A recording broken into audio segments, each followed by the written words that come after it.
Hello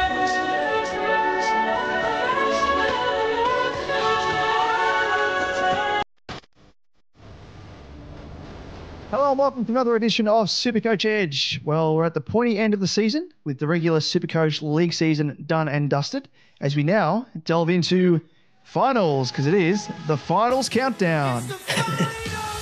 And we hope you managed to dominate or, at least finish in the top 4, top 8 or scrape into finals. And I reckon I did all of those across my main cash leagues, bar one, which was a hard luck story, missing finals despite scoring the 4th most points overall. But that's leagues for you, isn't it? True. But Liam, speaking of hard luck stories, and I'm sorry to keep referring to you when it comes to hard luck stories and using you as an example, but we have one in our very own SuperCoach Edge Cash League, which was, of course, insanely tight until the last game of the round, with 9 out of 10 teams a realistic chance of making the top 5 out of the 10-man league. So I'm sorry in advance, Liam. What happened?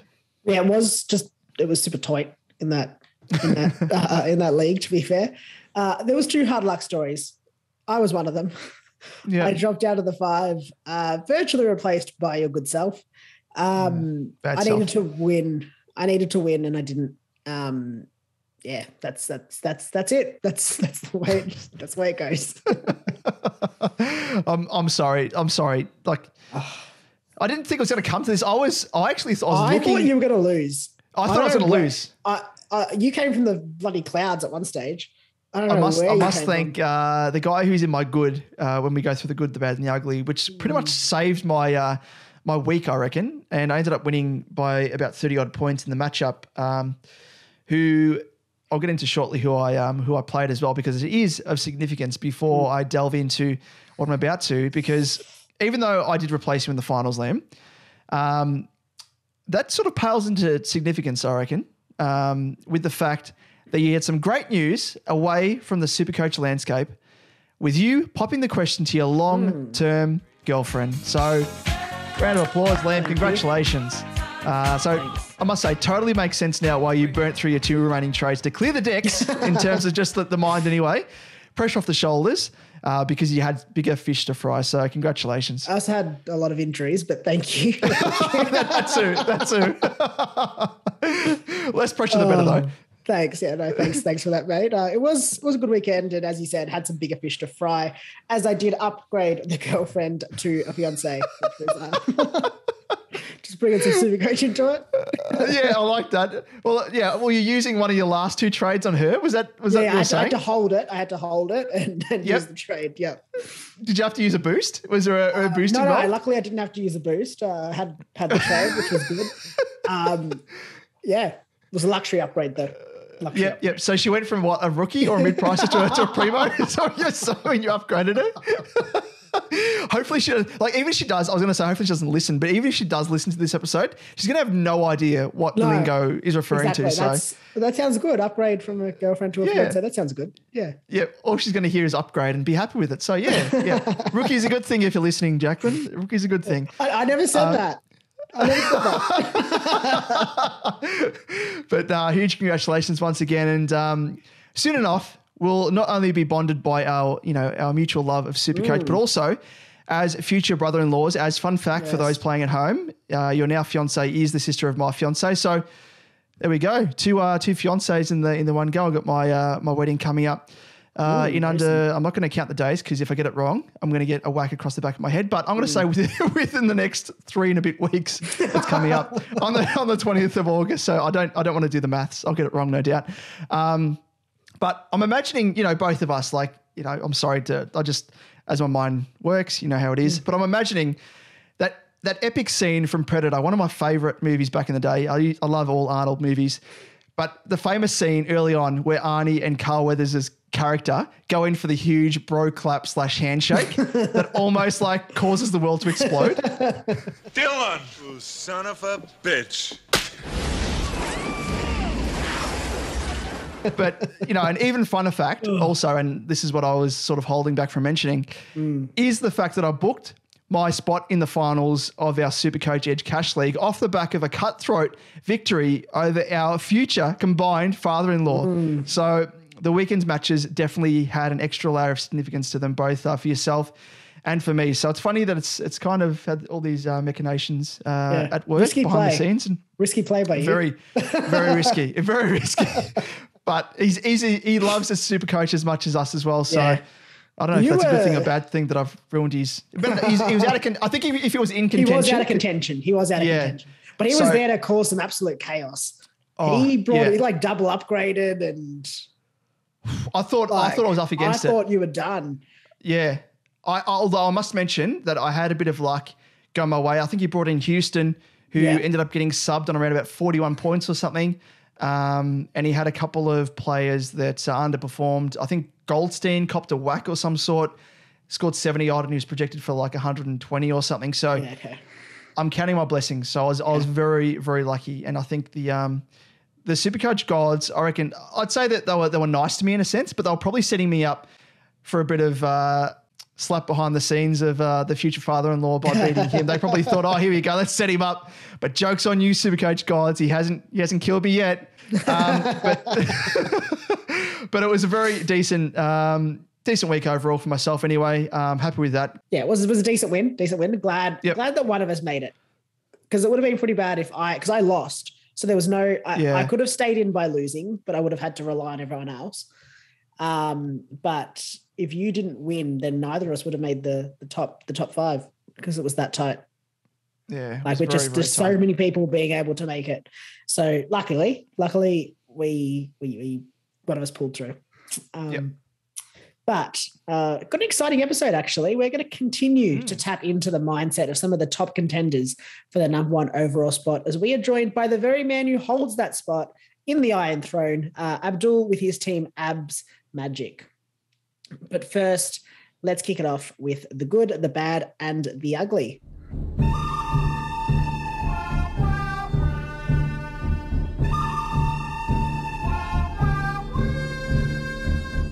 In the good, the bad, and the ugly, we run through a quick recap of how both our respective teams have performed for both the good and the bad reasons. And I kick it off because I did come up trumps again by about 45 points, something like that, 40-something points.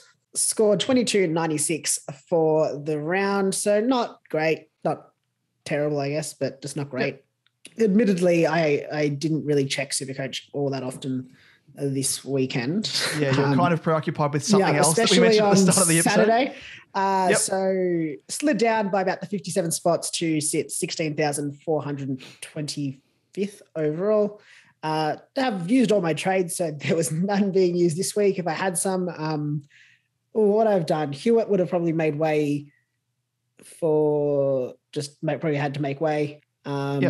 Or potentially would have given Short or Baker the axe if I had some trades left, but don't have any. So that was a moot point, I guess.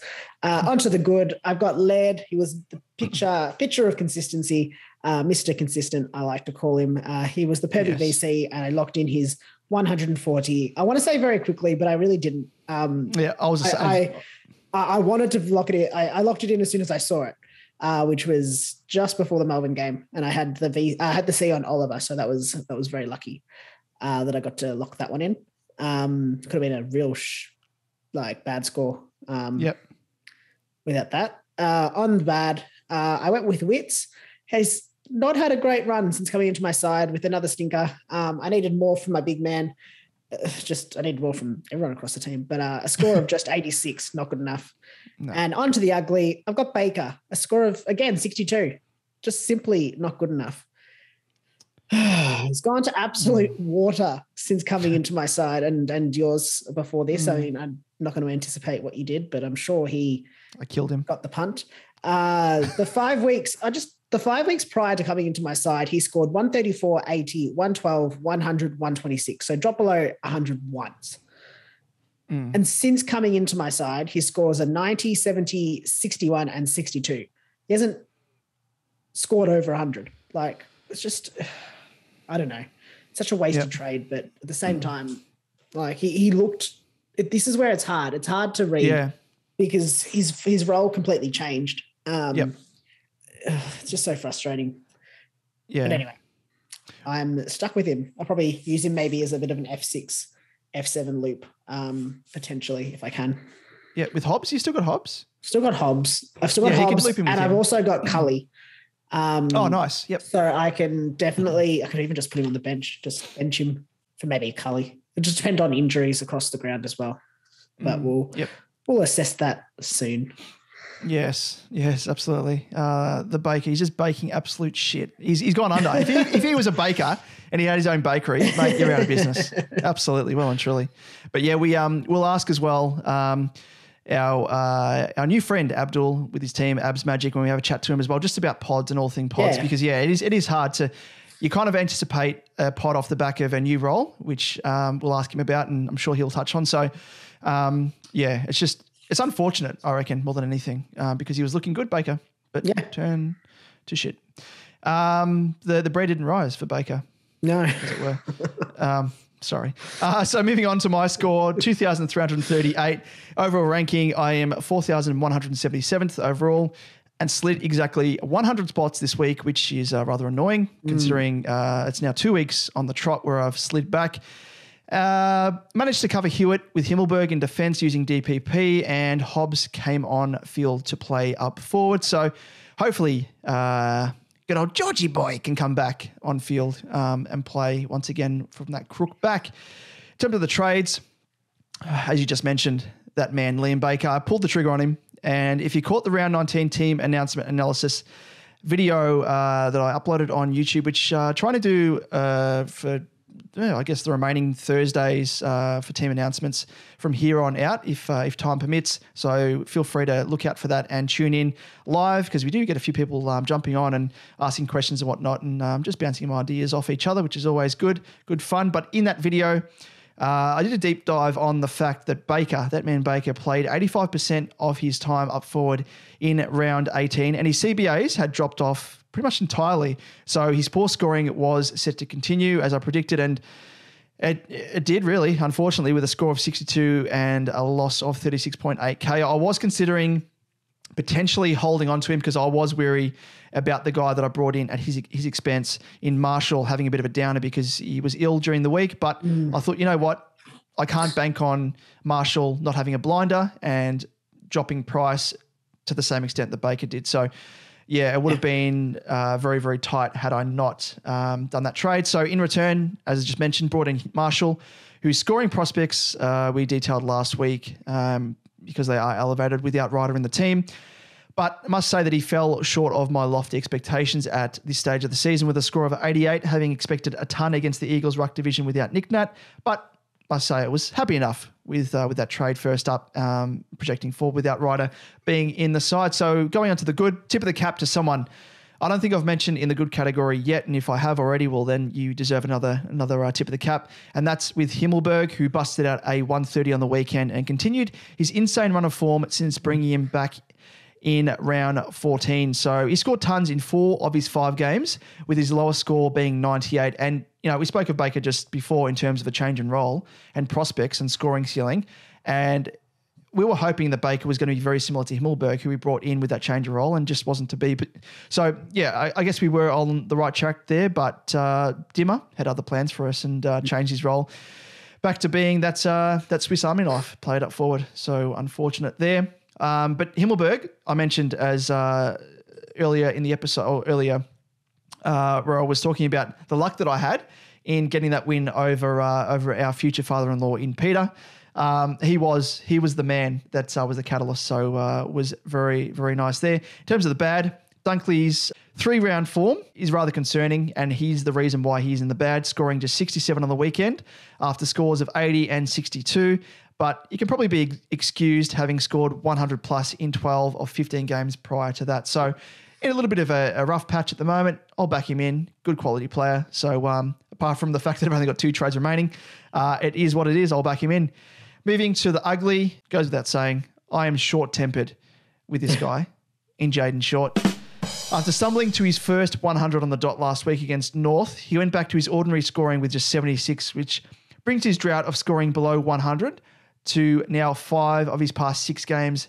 And these standards just won't cut it in SuperCoach finals. So his stay of execution of previous weeks in my side has all but been cut short. But anyway, let's have a quick look at our head-to-head and move on from my terrible puns. Yes. Damon, you're on 13 wins, 6 losses with a point differential in your favour of 845, whereas I sit on 6 wins, 13 losses, and obviously a negative 845 point differential. Yeah, I must say just quickly that I had no idea how you're going to cover Hewitt, and I completely forgot that you had Dawson in your midfield. Is that right? And you swung him into defence. Yeah. Hewitt went into the midfield on the bench. And, I thought it was going to be an easy win, but as it turned out, it was only 42 points in the end, the margin between us. So you've done very, very well there to cover yourself. And future-proofed your team, I guess, to an extent. So well done. Tip of the cap for you. You're in the good category for me as well. Oh, thank you. Love that foresight. Great. Thank you. Well, I think it's a foregone conclusion. I think I don't even think. Well, I mean, there's not enough wins left, not enough rounds left for me to win to make it up. Yep. But also, I reckon it's going to be pretty tough because you've done the maths here. Yep. I need to score on top of whatever you score, 211.25 more points each round for the remaining 4 weeks of the season to get back on top in terms of point differential. I'm going to say I'm probably not going to be able to do it. But let's see what happens. That amount of points needed to score every week more than me is inflating, but it can happen. It could happen. Yep, miracles do happen, and we'll see how you go. Oh, anyway, there were some talking points to come out of the weekend, so let's take a bit of a closer look at them in the week that was.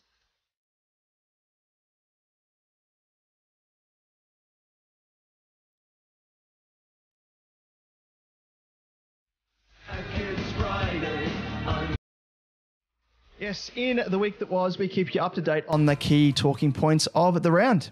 Yes, and the biggest talking point came in the form of an unexpected out at the selection table with Georgie Boy Hewitt being rested due to a back ailment, which left the Supercoach community scrambling to find cover and leverage some DPP swings in order to do so, especially for those like myself who didn't have any trades left. Yeah, it's unfortunate. I think came down to whether or not you had like a wear on your bench, or like I had D'Ambrosio and I was like, oh my God, I don't know what I'm going to do. Couldn't see him coming back in. And then thankfully worked out, Himmelberg, thank the Lord. So that was good. But apart from that, there were also some huge scores across the round with the likes of Bont backing up his 181 with a 161, Miller with a 157, Steele 143, and a Laird with 140, and Maxi Gawn turning around a poor showing the previous week with a nice, handy 147 for his owners. So but best of all, we were all aching for some sweet Clary bacon, weren't we? My God, you're greasy. Yes, the big pink sweaty pig himself made a return from an injured trotter, but only had a moderate return with a score of 96, with a few clangers and poor disposal efficiency holding back his score after he burst straight out of the blocks. Yeah, I just, as you mentioned that, I'm imagining Piggy Oliver like in a pig race with the old game back in yesteryear where someone painted Plugger's number on the pig and let it run loose. That's what I'm imagining Clary to be like. There is a pig at full forward. Talking of returns, we see another Supercoach pig make their long-awaited return from suspension coming this week. So let's discuss him and other potential trade candidates in our next segment in The Price is Right. My money don't jiggle jiggle, it folds. I like to see you wiggle wiggle, for sure. Maybe one of the dribble, riding in my Fiat. You really have to see it. 6 feet. In The Price is Right, we run through the top buy, sell, hold, and wait options for this round of Supercoach. We'll chat about the pros and cons and who you should be considering trading in or out of your side this week. Now, onto the sell. There are a number of trades one could consider, but at this point of the season, given most teams have probably already completed their teams, with no massive long-term injuries to thankfully fix at this stage, attention only really turns to those luxury trades. However, the ability to make those luxury trades really comes down to how many trades you have left, along with the cash you have in the bank.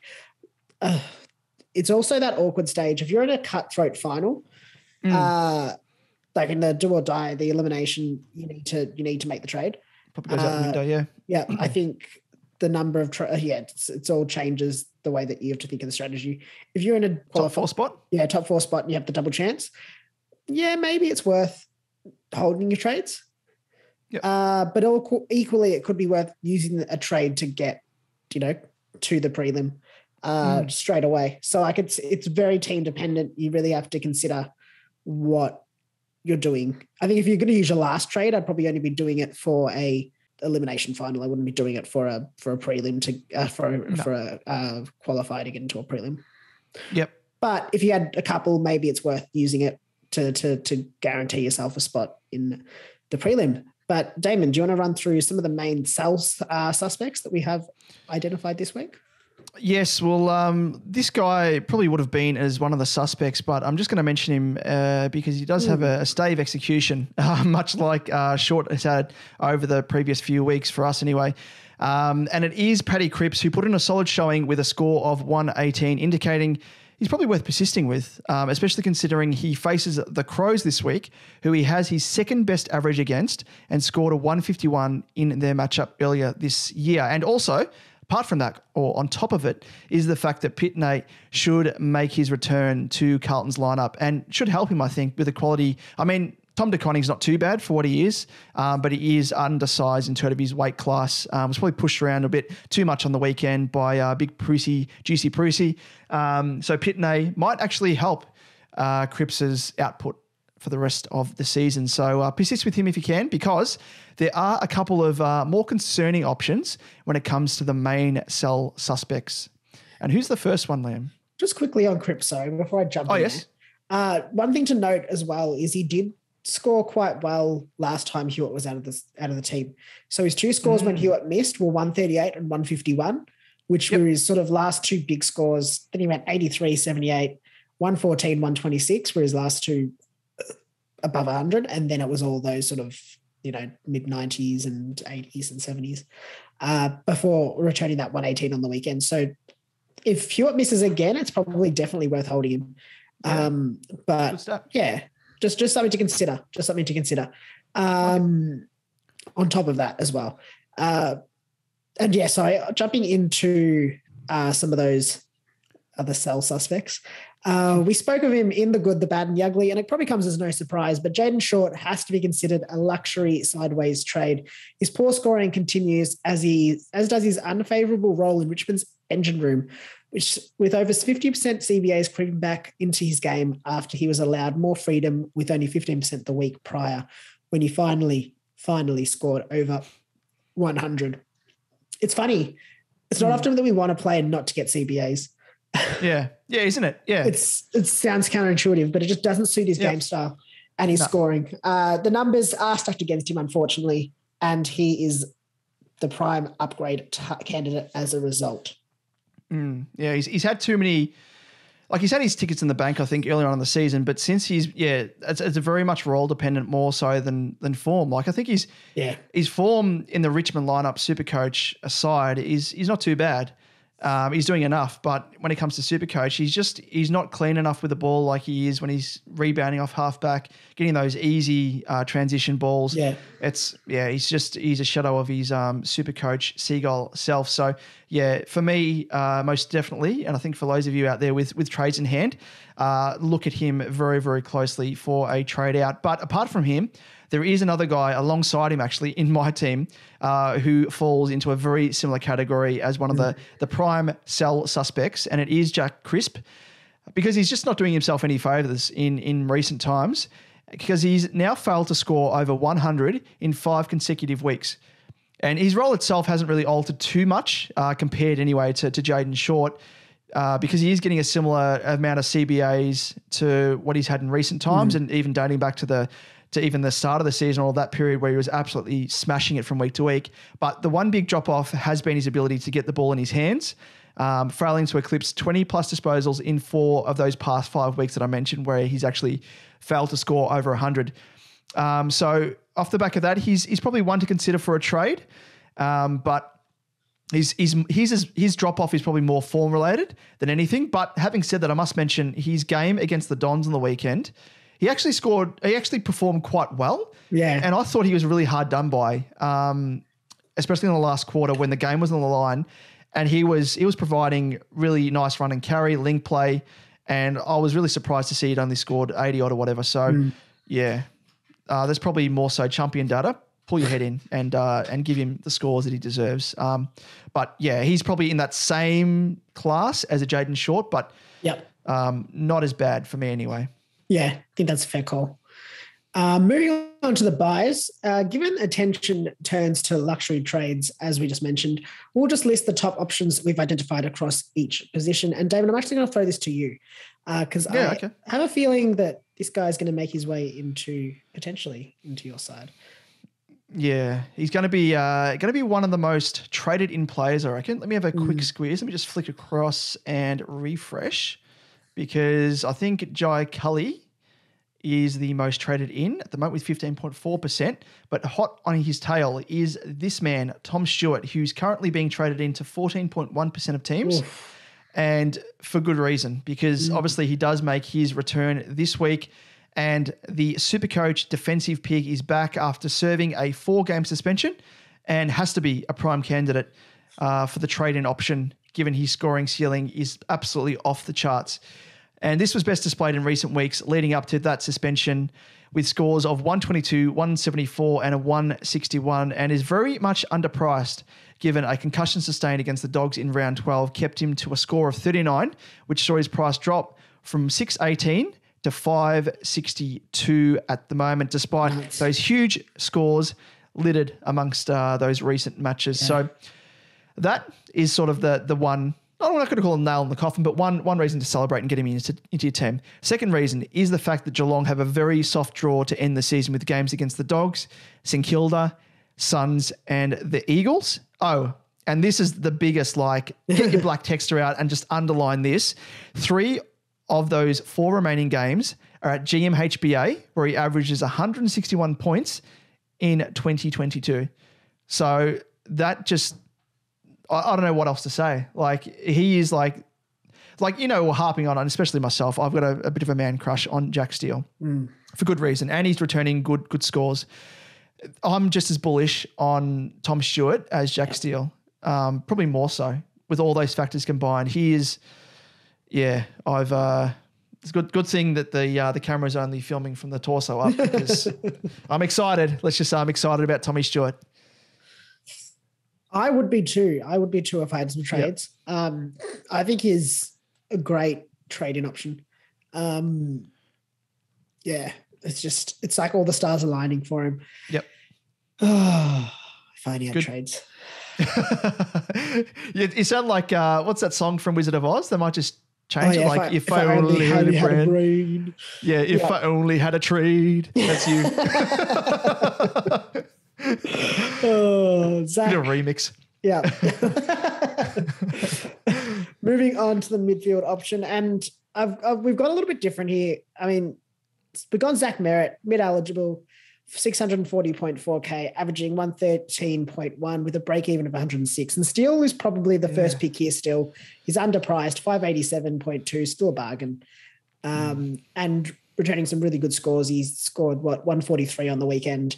But if you are looking for someone else, and I guess we just want to sing from a little bit of a different hymn book as well, just because we keep talking about Steele. Merritt is another juicy option. I mean, he's pricey, 640K. So not cheap.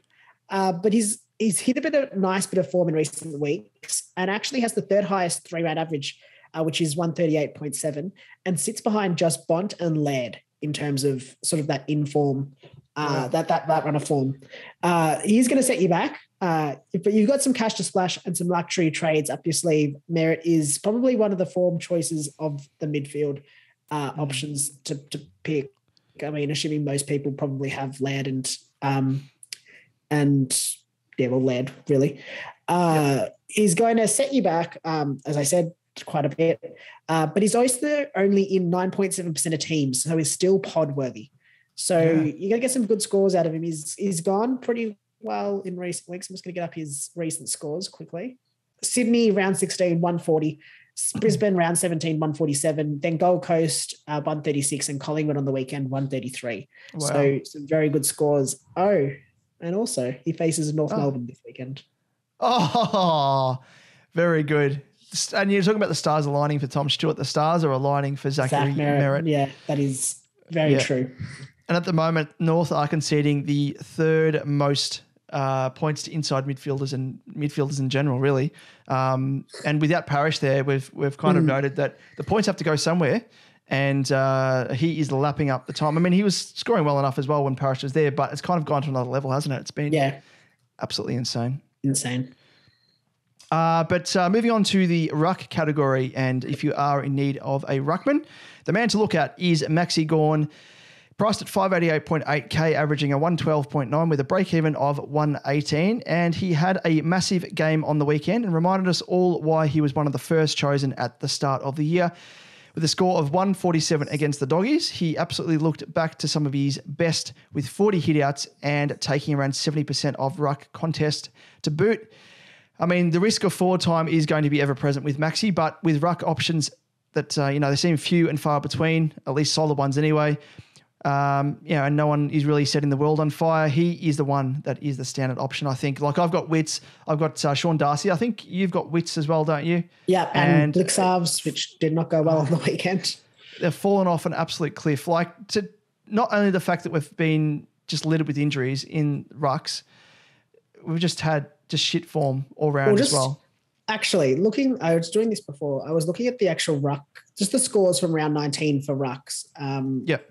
Oh, yes. It was dire. It was absolutely dire. While you look at that as well, the other option that you could consider is Tim English, priced at 520-100. He's dropped 20.7k, but his break-even is 131. Could potentially drop again. Supercoach Gold have him dropping another 20.7 with a projected score of 85. Against Geelong, potentially I can't see that. He scored a 122 on the weekend after his putrid score against St Kilda the week before with a 51. So he is another option that you could consider, priced at 520, obviously 68k, cheaper than Gawn if you need to be a little bit more frugal. But Maxi Gawn, I think, tried and tested. Go with him.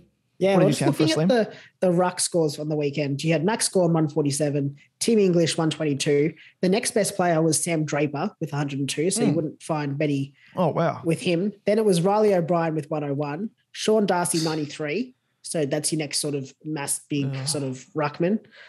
Peter Wright with 90, Jeremy Finlayson with 90, Bailey J. Williams with 90, Rowan Marshall 88, Jared Witts 86, and then Braden Pruce, 85, Todd Goldstein, 75, Darcy Cameron, 71.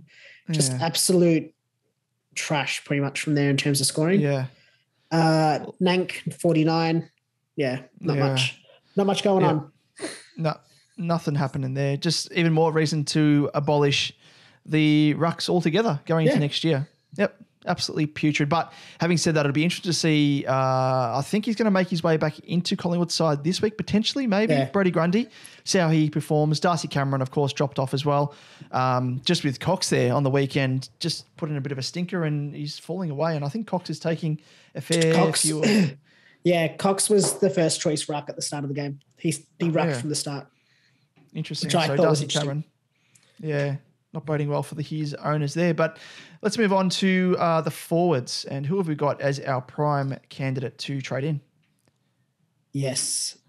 For the forward line, we've got Marcus Bontempelli, mid-forward eligible, 652.4k with an average of 119.2 and a break-even of 40.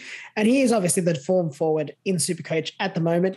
And he has finally found that ceiling that he had last year. Yeah. He is expensive, not gonna lie, but you have to pay up sometimes, especially if you want a forward who has a 3-round average of 147.7.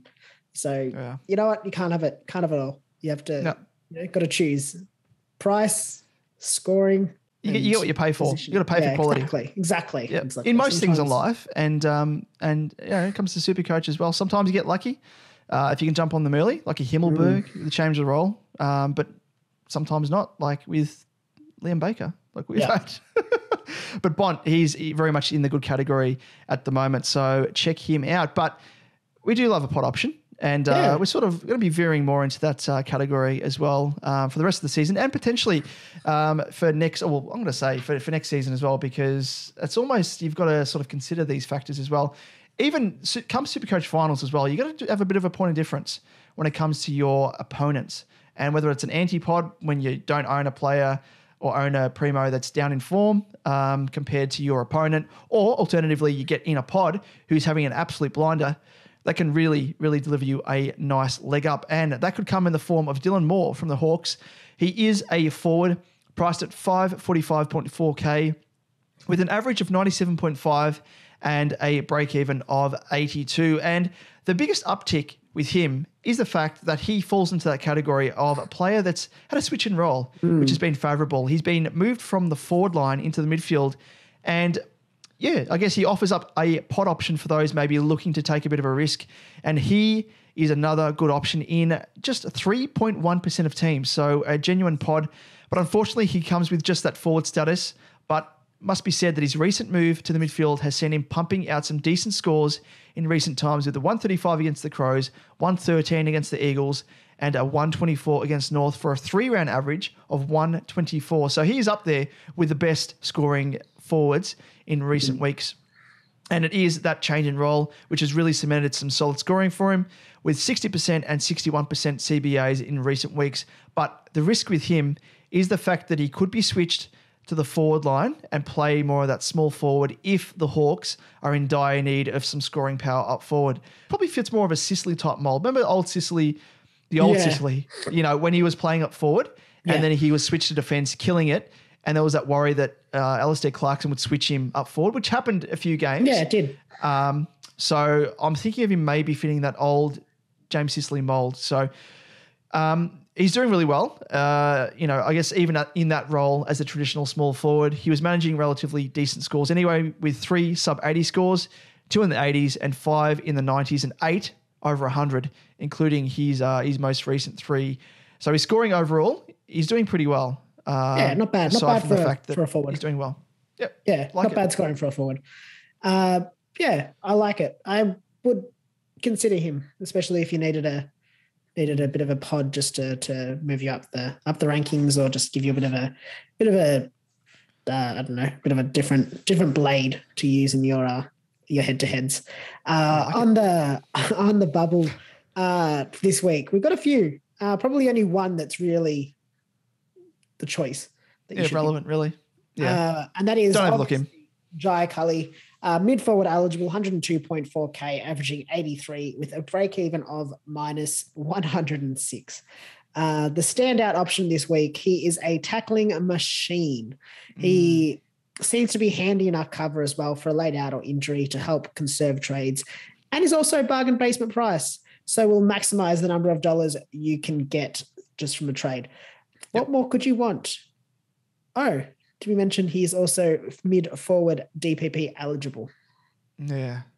Well, that's he's ticked all the boxes there, isn't he? If you're trading anyone else, any of these others on the list, it's just the wrong choice. Yeah, it's very, very, I was going to say it's a risk not worth taking, but flat out, it's the wrong choice.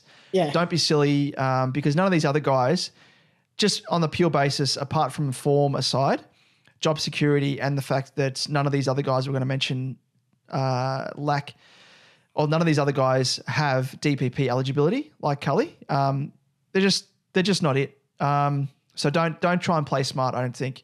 But or don't try and be smart. Play the conservative route, I think, when it comes to this. But we'll mention these other guys in the bubble nonetheless anyway, unless you like to live dangerously, but these are just silly moves. First option is Ash Johnson for the Pies, eligible as a forward, priced at 123.9K, averaging a 64 with a break-even of negative 55. And the mature ager has impressed in his first 2 games for the Pies, posting scores of 67 and 61.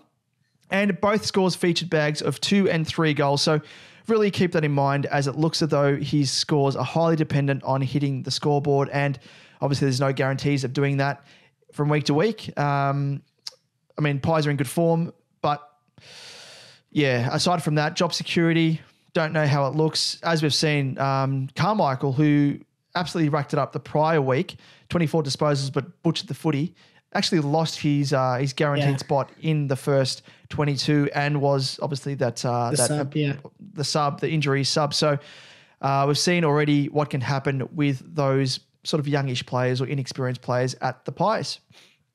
Yep. Moving on to Richmond player Tyler Sonsi. I hope that's how you pronounce it. Mid-eligible, 117.3K, averaging 55.5, with a break-even of minus 42, with a 59 and a 52 in his first two. He looks to be really just a stock standard rookie option. But I guess his long-term job security in the side is probably shaky at best, with the Tigers now a chance at missing the finals, and that comes pressure and spots up for grabs. So you'd think no one is safe and rookies are quick to be scapegoats in that situation normally. Yep, absolutely spot on there. Don't bank on him. But another guy who we've listed here, and he is probably the weakest option of the lot for a number of reasons. It is Shannon Neal. He is eligible as a forward, priced at 123.9K, averaging a 33.5 with a break-even of 6. And he came on as the injury sub on the weekend for the injured Stanley at the Cats and scored a 33, which was his second game also since round 11 when he scored just 34. That in itself says that he is the backup option. And then when it comes to job security, probably hinges on the injury outlook for Stanley, but with Segler now waiting in the wings, the forgotten Hawk recruit, his spot is by no means secure, goes without saying. But either way, he isn't producing the type of scoring to warrant a bench cover spot, and he's coached by one of the Scott brothers, who is volatile at best. So none really present as decent options, to be honest. And just go back to that little dynamo, Jai Cully, loves the tackle. Easy high floor off the back of that. Bit of a mini Jack Steele. Not the same class, by no means, but the same mold in that sense, Yeah, so really none of the other options other than Cully should be in your consideration at all. But we thought we'd list them out just for completeness. But Damon, what's up now? I have come aboard your ship. I'm a pirate, but you know what? I'm gonna send you over the plank because I am the captain now. Look at me. I'm the captain now. I liked that. That was just thought I'd role play to a bit. Was not expecting that in the slightest. We haven't done that before, so I thought I'd throw it in, mix it up. Oh, wow, that was great. Thank you. Thought I was gonna get, I don't know, raided by a pirate there. Blackbeard is joining us on the podcast. Thought we had a different special guest today. We're gonna plunder your booty. Not your booty, but yes, your treasure. Anyway, what if there's much confusion back in the day where they said, we want to plunder your booty? And the guys on the ship are like, no, please don't. Just take our treasure. They're like, that's what we mean, you nibwit. Like, oh, okay. Holding onto their belt buckles. Yeah. Anyway, let's move on now to the captain. Straight in. In I'm the captain now. We've scrounged through the data and we find you the best options for your VC and C this weekend. And we kick off with Friday night game. It's going to be actually probably hopefully a very good game. Freo versus Melbourne at 8:10 p.m. over in Perth. And the first up, we've got Andrew Brayshaw, who is averaging 103.25 in his last four against the Ds, with scores of 100, 125, 118, and 70. Not a bad option just for, a VC there, playing in that first game. Gives you a bit of an option just for something a little bit different as well. Yep. Yeah, it's different to this guy who is probably a vanilla stock standard, aching for the bacon option, and it is Clary Oliver. Plays in that same game against Freo, and he's averaging 110.75 in his last four against the Dockers with scores of 113, 122, a 94, and a 114. Having said that, he started out of the blocks on the weekend and sort of tapered off. Clary, good old Clary, but he's due for a downer. I think you can't expect him to have massive scores from week to week, but he's probably going to be the top option for the early game as well. Always also helps. No, definitely. I think another good VC option there. In the next game, I guess. Callum Mills against GWS on Saturday at 2:10. He has an average of just 85.75 in his last 4 against the Giants with scores of 84, 84, 104, and 71. But it's just that high floor. That high ceiling that he has. The high ceiling that he has that you just always it's always worth the risk, I guess, especially playing relatively early in the round. You probably can still VC him just to, try and capture something that might eventuate. Yep, absolutely. And moving on to the, next game. It is James Sicily against the Saints on Saturday at 4:35 p.m. And he's averaged an 80 in his last 4 against the Saints with scores of 113, 119, 34, and 54. And must be mentioned that the 34 and 54 came from way, way back. So probably better to be disregarded, and probably when he was playing up forward more so than anything. Must mention, though, that St Kilda give away the second most points to designated kick-in players. But Sicily, in his last 2, has lost his claim to them, taking only 1 each week. And in games prior to this, he was taking 3 or so per game. So a bit of a mixed bag there, and something to consider, I think. Just weigh it up. Yeah. He's still scoring not too bad. He scored on the weekend below his standards at a 97. But it's those intercept marks that he gets which really make up that high floor that he busts out from week to week. So keep in mind anyway, nonetheless.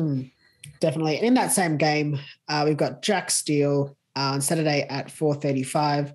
He's averaging 108 in his last 4 against the Hawks with scores of 125, 91, 111, and 105. And it's also good to consider that Hawthorn give away the second most points to inside mids. So it's good. Good for Jack. Good for Jack. Yeah, it's very good for Jack. And love Jackie boy, and wish I had another trade to bring him into my team because he's an absolute gun. Another gun is Marcus Bontempelli, who faces the Cats on Saturday at 7:25 p.m. and he's averaged 117.5 in his last 4 games against them with scores of 109, 143, 122 and 96, and has turned it on in recent weeks like we mentioned. And in his last 2 games, they read 181, 161. So in some serious hot form. So consider him. Goes without saying. Yeah, very good option there. In the next game, Rory Laird up against Carlton on Saturday at 7:30. He's got an average of 116.5 in his last 4 games against the Blues with scores of 123, 109, 136 and 98. And just as we've said, he's uber consistent with his scoring. So he pretty much pumps out a 125 minimum this year so far, especially in recent weeks. So definitely one to consider. And nice also as well for the AFL and the fact that the people behind the fixturing is they haven't scheduled a clash. They've tried to space out the games between the Geelong Western Bulldogs and Adelaide and Carlton, because Geelong Bulldogs starts at 7:25, Crows and Carlton starts at 7:30. Beautiful, beautiful. Idiots. I don't know what their thinking is. That's just so dumb. The fixturing is so perplexing with the AFL. I don't understand. I like the gaps between games. Yep. But why is it only 5? Like, it doesn't make any sense. Have some, like, if it was like 10, 20 minutes later, then at least at quarter time, half times, you can swap between the games, or quarter time, Yeah. You can actually watch a little bit of each game if you wanted. But not, it's just so strange. I don't understand. Like, it's so dumb. So dumb in today's day and age. But anyway, we're getting off track. Just thought I'd mention that because it just makes no sense. But moving on to Jordan Dawson in that same game, he's averaged 99.25 in his last 4 games against the Blues with scores of 134, 96, 113 and a 54. But probably should make mention as well that he has been given a lot of attention in recent weeks, Dawson, which is funny. It kind of came off the back of when we were talking about him in one of the podcasts. I think it was a week prior to him actually being tagged. And we said it didn't get tagged. So whoever the coach was that was tuning into our podcast, I don't think it holds that much weight, but let's just go with it. Let's just say that we do. But whoever the coach was, they must have been listening to our podcast because he's been tagged from then on. Did score that 134 earlier in the year as well. But obviously that was before the tags started. But interesting to see. Sammy Walsh also won that game. He's got an average of just 97 in his last 4 against the Crows. Scores of 89, 131, 84 and 84. So I don't know. He's just one that just stands out a little bit as just, time for him to go bang, I reckon. He'll very much be a pot, I reckon, because a lot of people will be wary about, hopefully he plays. I reckon he will, because as we know, he rolled his ankle on the weekend, but came back and played and just came back on like a man possessed. So I don't know whatever drugs they gave him, but I'd like to just sample a couple of those maybe. Just by the by. But yeah, I mean, a lot of people will be wary about putting the VC or the C on him because of that ankle roll that he had. And they'll be just thinking, oh, it might be underdone. But yeah, as a bit of a pod side option, that would really set you apart. So yeah, consider him if you want to go down that risky route. But moving on to a more stable option is Tookie Miller, the running man, faces West Coast on Sunday at 110. His average probably says otherwise. He's 91.75 average in his last 4 against the Eagles with scores of 137, 80, 98 and 52. But he is obviously coming off a big 157, and that 137 came from earlier in the year. So he's probably been one of the more stable options, probably a little bit behind Laird as probably the most consistent players from week to week that we speak of as captaincy or VC options. So I like him as a bit of a captain option on Sunday if your VC fails. Yep, don't mind it. Another option on Sunday against Richmond is Lachie Neale playing on Sunday at 310. He's averaged 142.25 in his last 4 against the Tigers with scores of 107, 149, 190 and 123. The Tigers just don't tag. So, I mean...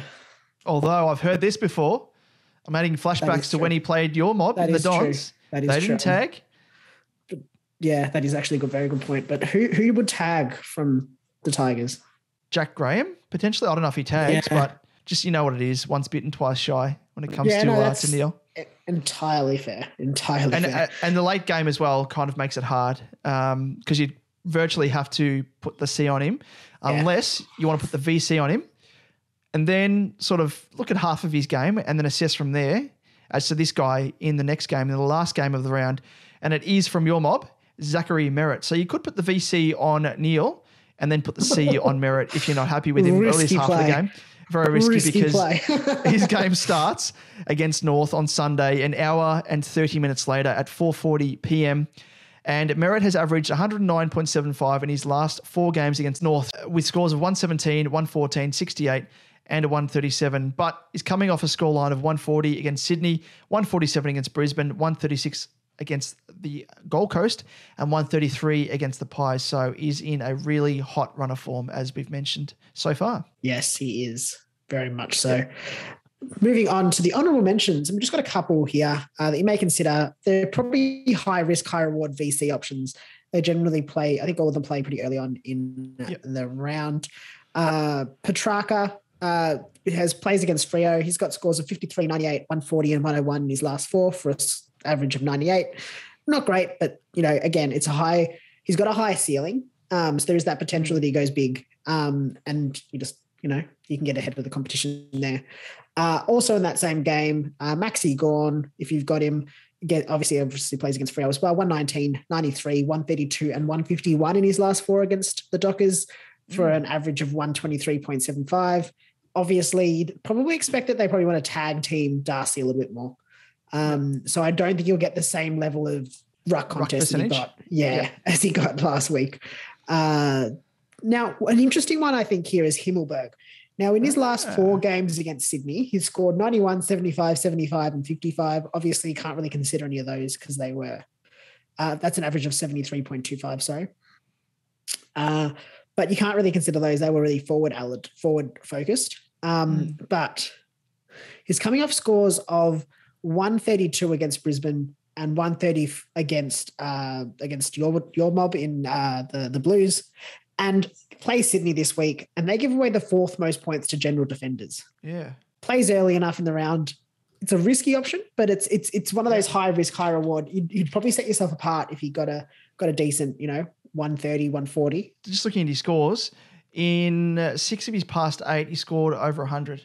And not just over 100, but like 114, 126, 187, 132, 130. So he's scoring well enough as well to justify, VC or C scores if he does reach those heights as well. Exactly. And I think it's the high risk, high reward. it's a good VC option. And lastly, I've got Rowan Marshall. He's not got a great average against Hawthorn, 78, 86, 105, 119 last 4 scores for an average of 97. But Hawthorn give away the 3rd most points to opposition ruckman. So if he can come in and have a big game against the Hawks, which he generally does without Ryder, I think he's overcome, hopefully, his sickness. Could be in for a big one as well. On to our selections. Who are you looking at the moment? It's a tough one. I like the look of Oliver for VC. Just can't keep him down, and it's almost a free hit on Friday night with Oliver, which is always good.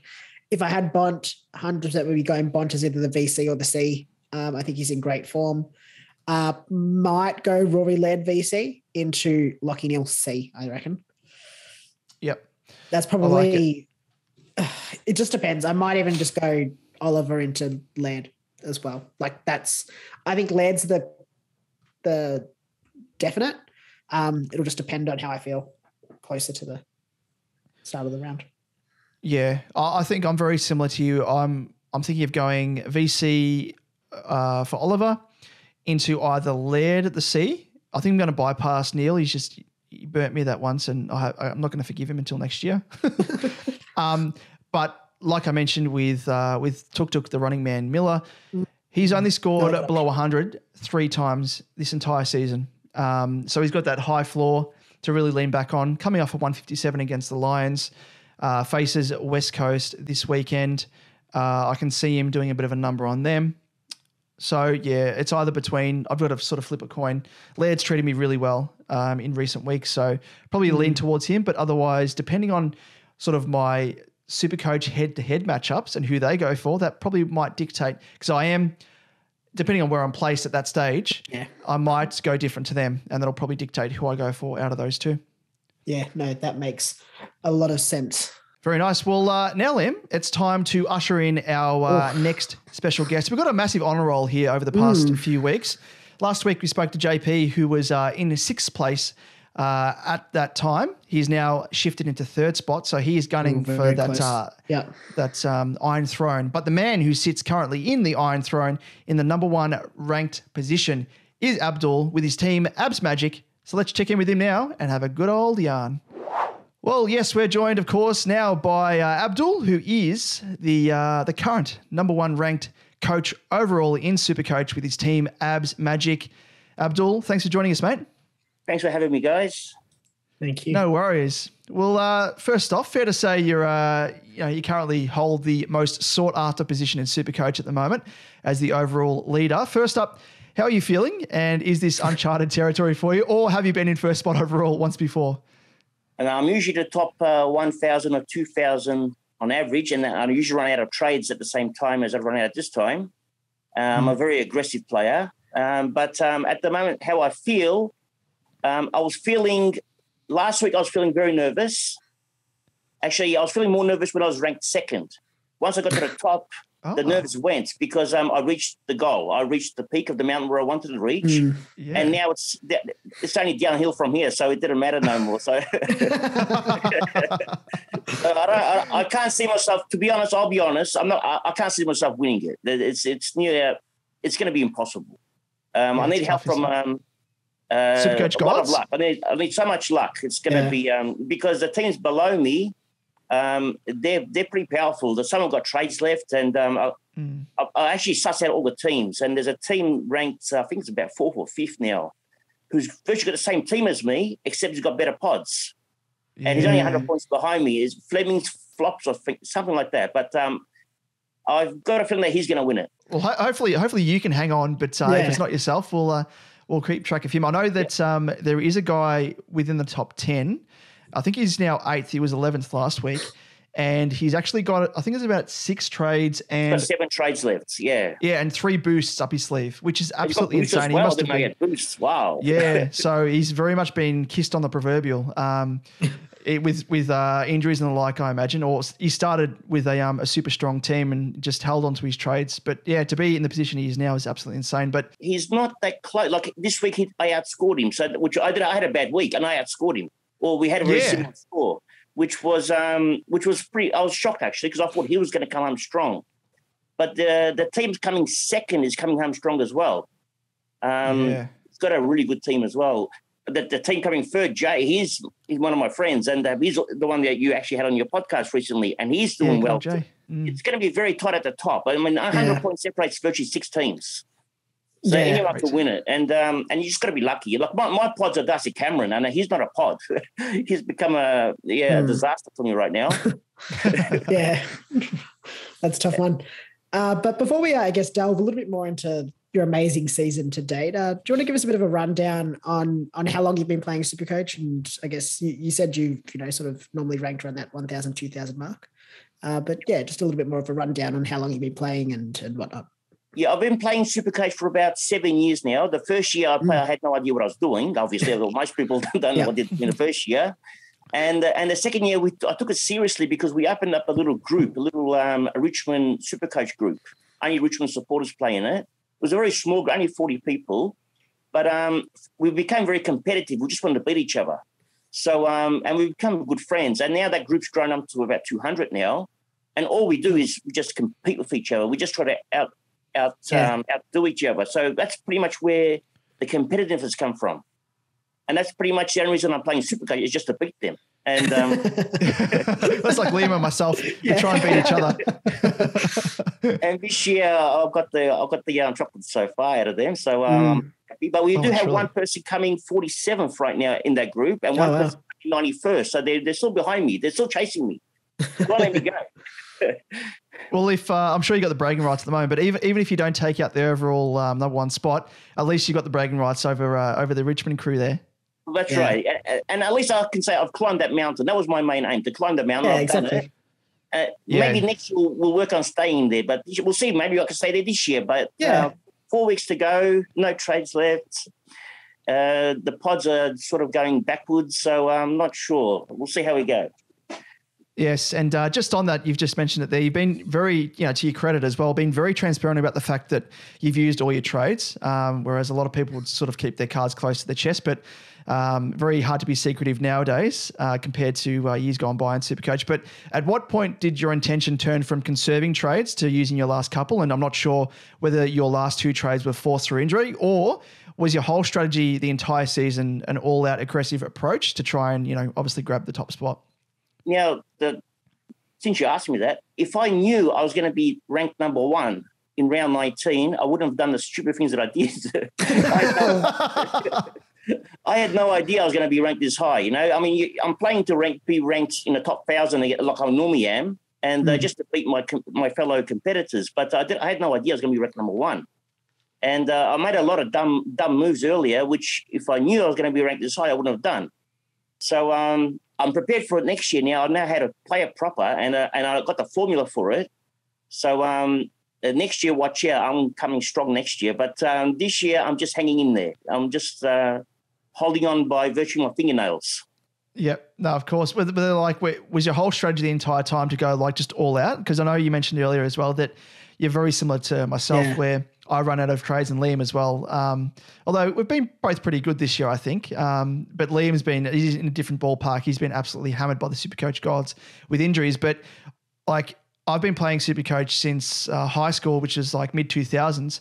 And I've always had an issue with an itchy trigger finger when it comes to trades. Have you always been of that mindset, just aggressive all-out approach? And sort of is that what's helped you get where you are? Normally, we have 30 trades. And with 30 trades, it was like horse racing. All right, so you come out of the blocks, and you just gallop a little bit at the start, and it's like a Melbourne Cup, 3,200 meters. Let's say it's a long sprint. So they call it a marathon, but I was always sprinting faster than most of the other horses. So I was always going a little bit faster, and then collapsing. So but by round 15, my horse was shot dead. I whipped it so hard that it was gone, and. So it was gone. It was running backwards, was it? My horse became a donkey afterwards. After 15 rounds. But this year, I thought, stuff the horse racing. I'm not going to do horse racing no more. So I thought I'd go for Formula One racing this year. So I went a different strategy. So first 4 rounds, I thought this is where you sort of rev up, you get your team all crew all worked up. So first 4 rounds is pole position. So what you're doing is you're setting up your team. You're doing your sideways trades to make sure your team is perfect. Yep. All the plays you missed out on, you're getting all those, which mine was already perfect. So I don't know. I just stuffed it up anyway. But I got all the duds in after my perfect teams. Like I was ranked 1,000 after first round, ranked top 200 after the second round. And then what do? I take out the good players and put the bad players in. But that's another story. So pole position is your first 4 rounds. Now, rounds 5 to to the bye round is when you accelerate. You update your team. You get all the new recruits. You get rid of the rookies. But I used all the boosts for that because the best way, like they're expensive, they're the good players. So you got to sort of use your rookies to upgrade. So I went as hard as I could because I didn't want to use those boosts in the bye rounds because I don't need them then because I've already got free trades in the bye rounds. Yep. I'm not going to use those boosts after the bye rounds. Well, if I knew, I would now. But I wasn't going to use those boosts after the bye rounds because who's going to use 4 trades or 3 trades in round 18 or round 19? I probably have no trades left anyway. So I thought, let's go hard. Let's get these boosts up. Let's get the team. Let's get a primo ahead of everyone else. 1 primo ahead. And that 1 primo is going to give me 50 points a week extra than everyone else every single week. Yeah. Because once I got my, let's say my 14th primo, everyone's got their 13th primo. So I've always got 1 less rookie on field. Step ahead, yeah. Yeah, and plus also you sort of want to have your mid prices in there as well to keep the score up high.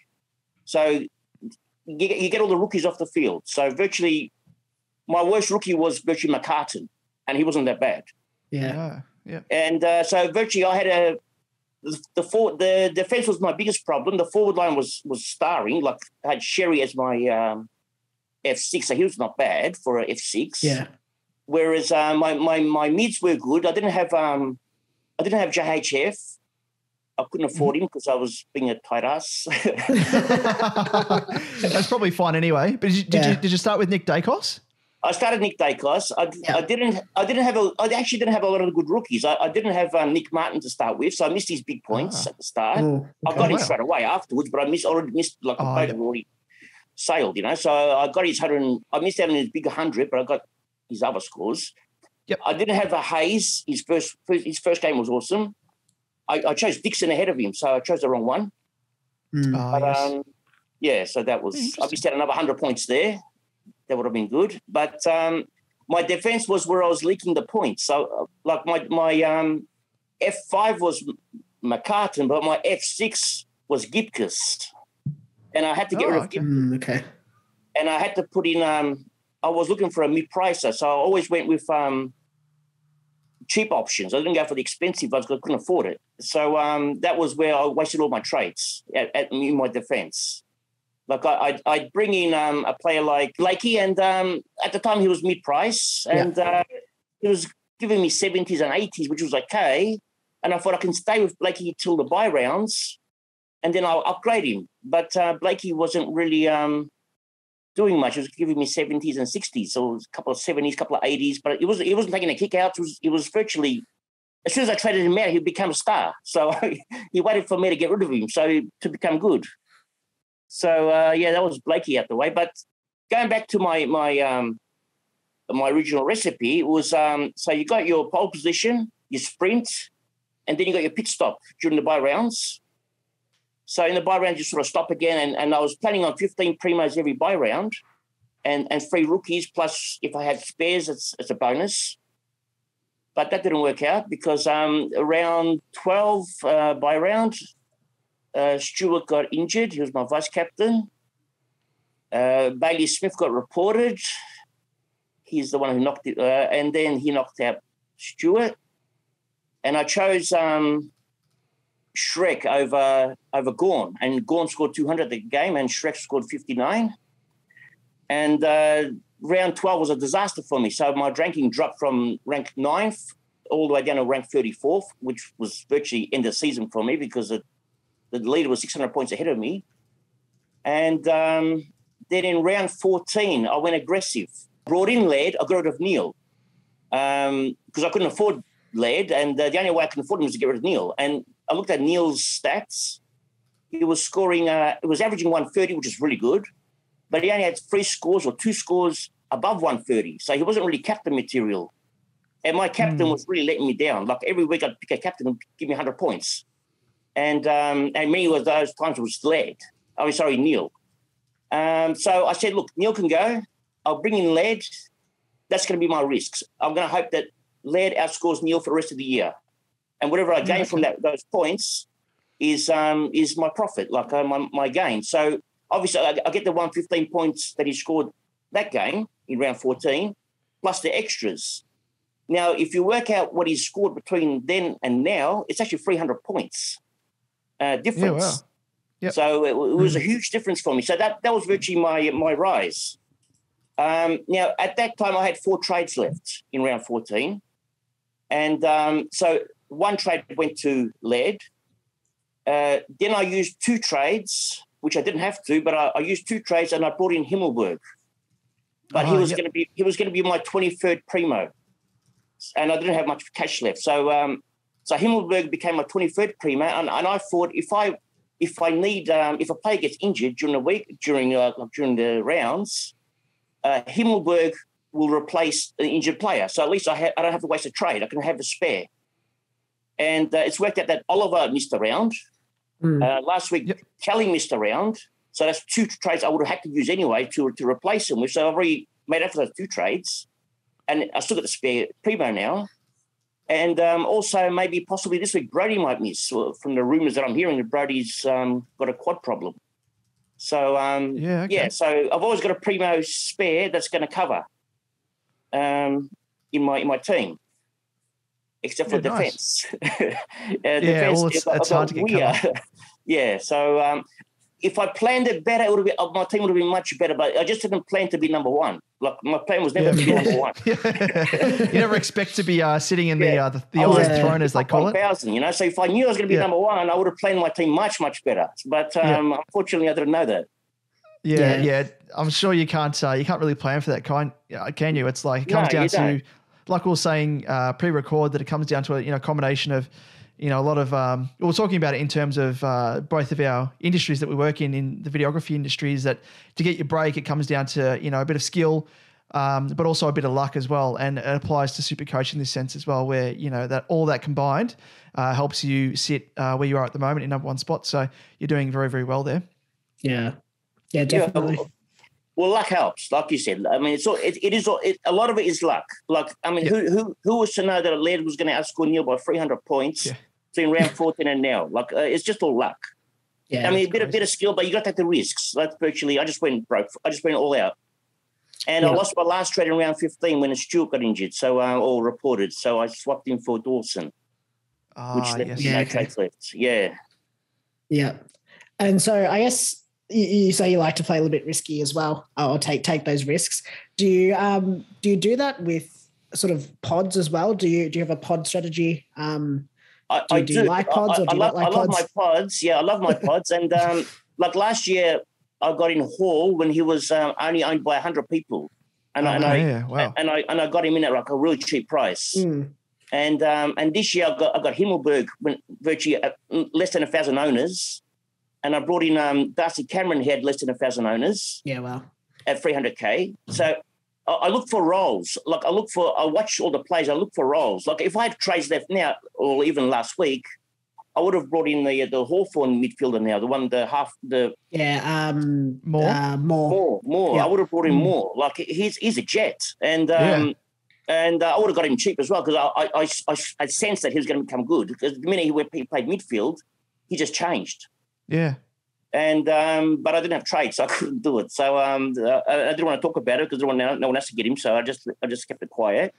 We've burst that bubble for this episode. Sorry. Yeah. we've identified him, but we're in the same boat as well. That I've only got 2 trades left, and I'm probably going to more than likely use one to downgrade to then fund an upgrade or slight upgrade from Short to Stewart.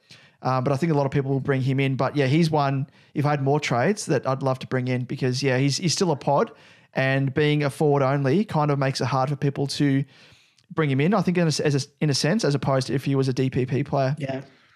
Yeah. Well, with Stewart, all right. This is what luck's got to do with it. Now, Hubert goes down last week.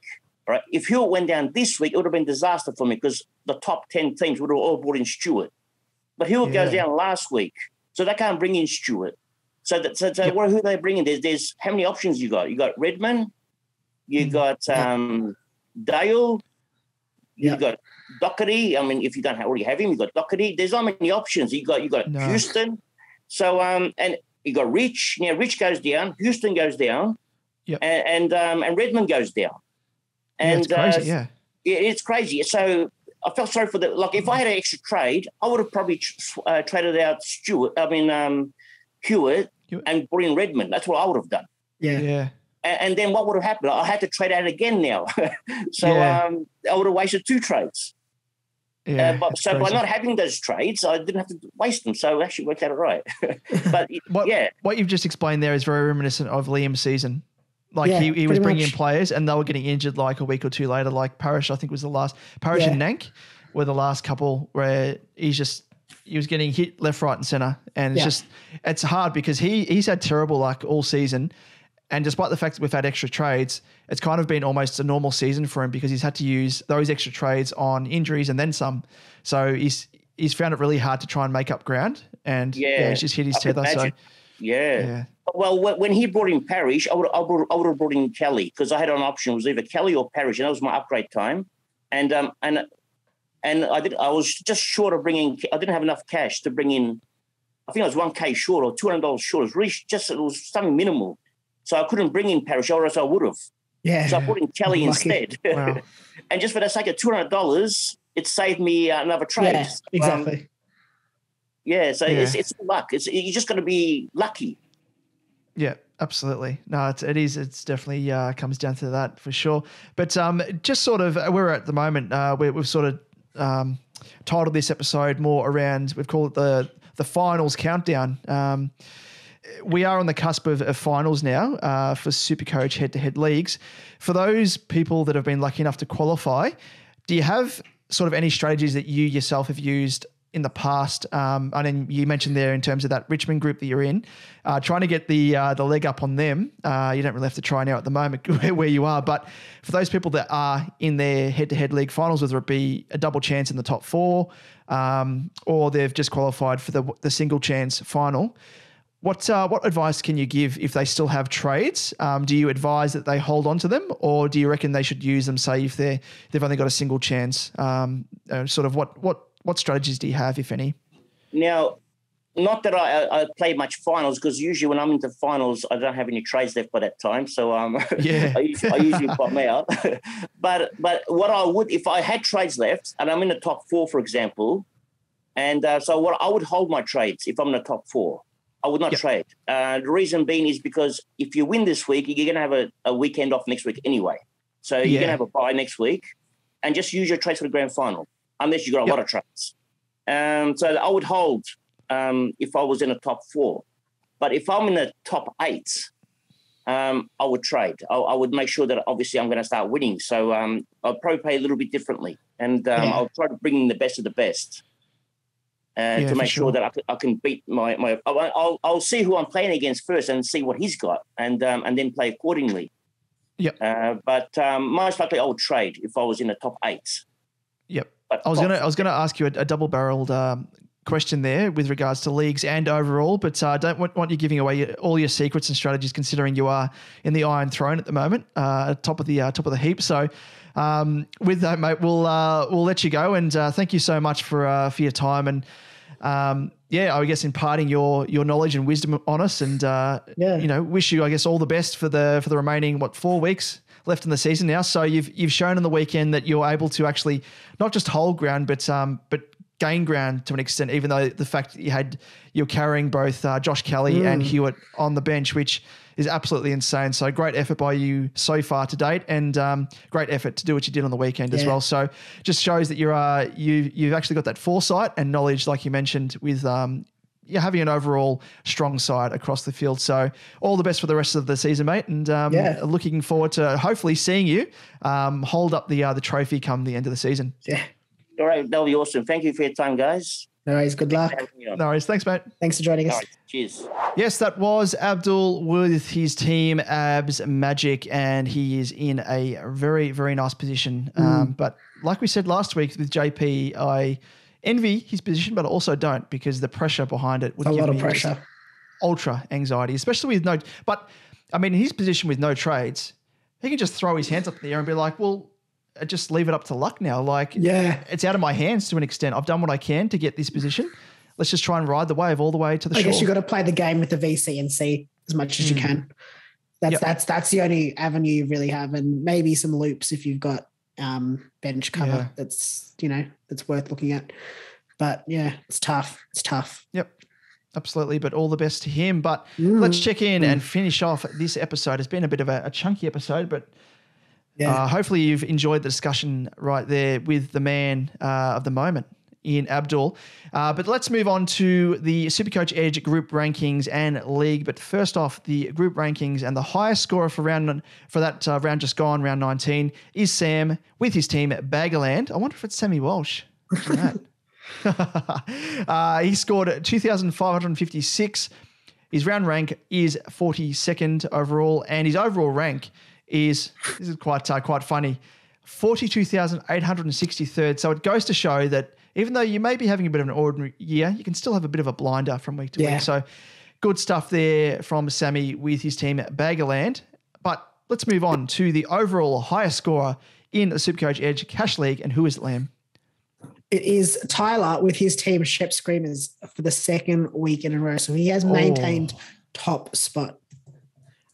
His overall score is 44,429. His overall rank is 11th.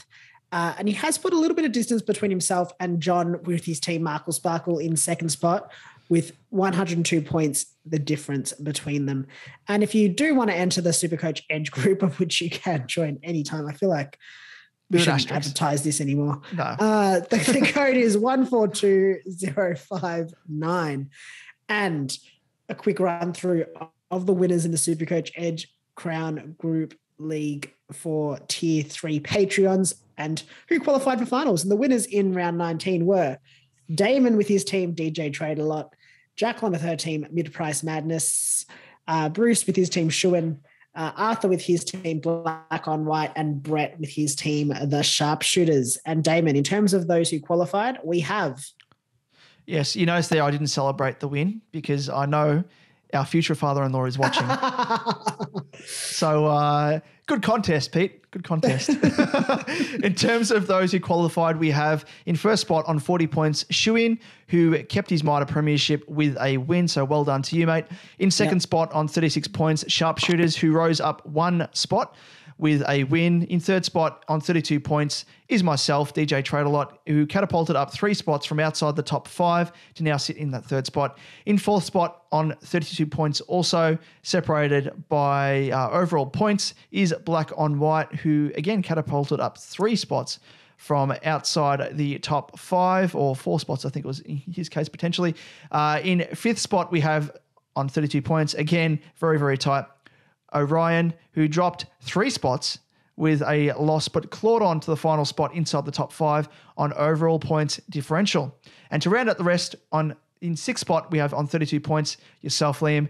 Church of Parish slid from 4th to 6th with a loss and missed out on finals by the narrowest of margins via overall points. In seventh spot, absolute sadness, the Church of Sadness. Seventh spot, we have 32 points. Jacqueline, who made a late dash for finals, up 2 spots, but inferior points unfortunately separated her. 8th spot, we have 32 points. Northwind slid out of the top 5 with a loss. Another unfortunate victim like yourself, Liam, missed out on finals. 9th spot, 28 points. Lyle Stiles slid one spot with a loss. And 10th, 24 points. Our future father-in-law, Tankman77, who came home strong, winning 2 of his last 3 games and knocked off the top spot, Minor Premier, mind you, of all things, Shuin last week with the highest overall points out of anyone in our league for round 18. And along with a scalp prior to that of yourself, Liam, but fell short. So he beat off one of his future son-in-laws, but fell short to the other in myself this week. So Can't win them all. First week of finals, we have Shuin, who has earned his week off. Well and truly. With, the minor premiership. Second v third sharpshooters. V myself, DJ Trade-A-Lot. Fourth v fifth, Black and White versus Orion. And I'll let you read out the, what are we going to call this? It's like the, what is it? Participation prize. I was going to give it a bit more credit than that, but no, actually, we can call it, what is it? Because we are actually going to raffle off. Remember, we're going to raffle off maybe we can the bit give of exclusive merch. Yeah. Whoever finishes highest here. Yep. Can maybe get the extra spot, or however we want to look at it. The lottery, the double chance for the lottery choice between these people. Yep. And so as you said, the 7th to 10th, the second set of finals, I get the week off after finishing highest, and that hurts the most because it means I was so close to finishing at the top. It's a backhanded compliment. You earned the week off, Liam, with a loss. Yeah. So that's going to be fun for me. 7th versus 8th, Mid-Price Madness versus North. And 9th versus 10th with Lyle Stars versus Tank Man 77. I could end up playing Tank Man 77 3 times this season. Wow, that'd be good. That'll be that's Pete. Just by the way, everybody, that's Peter. Yep. And he's in good form, mind you. Don't worry about the fact because he would have knocked me off had it not been some bad luck. So he's gunning for the participation plate. We'll call it. We'll go with that. Yes, for those of you keen to throw questions our way via our socials or follow us to keep up to date with the latest news and information, you can do so via YouTube. If you search Supercoach Edge, don't forget to like and subscribe. On Twitter, search at Supercoach_Edge, Damon at DamonJ88, or myself at Liam Evans_95.